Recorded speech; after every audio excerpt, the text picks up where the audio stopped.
এই জন্য আমার আল্লাহ বলেন, লা ইয়ানালাল্লাহা লুহুমুহা ওয়ালা দিমাউহা ওয়ালাকিন ইয়ানালুহুত তাকওয়া মিনকুম।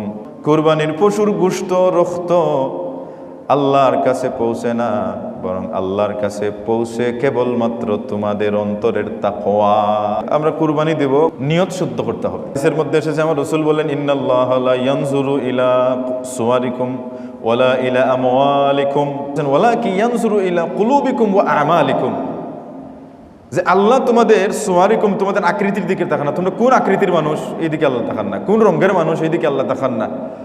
ওয়ালা ইলা আমওয়ালিকুম, তোমাদের সম্পদ আছে না নাই, কতটুকু আছে, কে কতটুকু সম্পদের মালিক, এই দিকেও আল্লাহ তাকান না। ওয়ালাকিন ইয়ানজুরু, বরং আল্লাহ তাকান কুলুবিকুম, তোমাদের অন্তরের দিকে, ও আমালিকুম, তোমাদের আমলের দিকে। তোমরা কোন নিয়তে কি আমল করতেছো আল্লাহ সেই দিকে তাকান।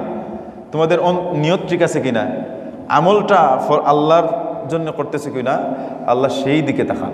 এতে যদি আপনি কুরবানি দেন গোশত খাইবার আশায়, তাহলে কুরবানি আল্লাহর দরবারে কবুল হবে না।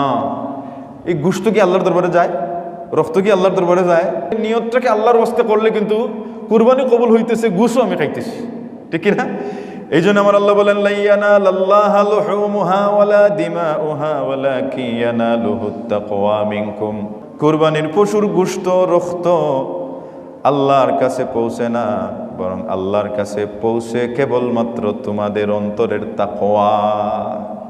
অন্তর কি, অন্তরে কি চাচ্ছে সেটা পৌঁছে। সুতরাং অন্তরকে খুলুসিয়ত করো।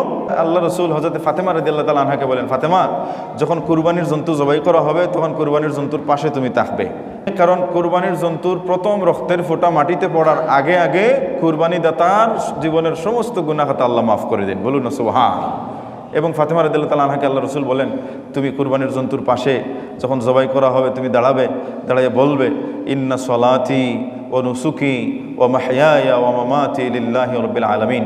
তার মানে হইল, হে আল্লাহ, নিশ্চয় আমার নমাজ, আমার কুরবানি, জীবন, মরণ সবগুলো লিল্লাহে, একমাত্র আল্লাহর জন্যে।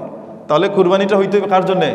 আল্লাহর জন্যে। গোশত তো আমি খাইব, কিন্তু নিয়ত করতে হবে আল্লাহর জন্যে। আল্লাহ রাব্বুল ইজ্জত যেন আমাদেরকে সঠিকভাবে খুলুসিয়ত মনে কুরবানি করার তৌফিক দেন।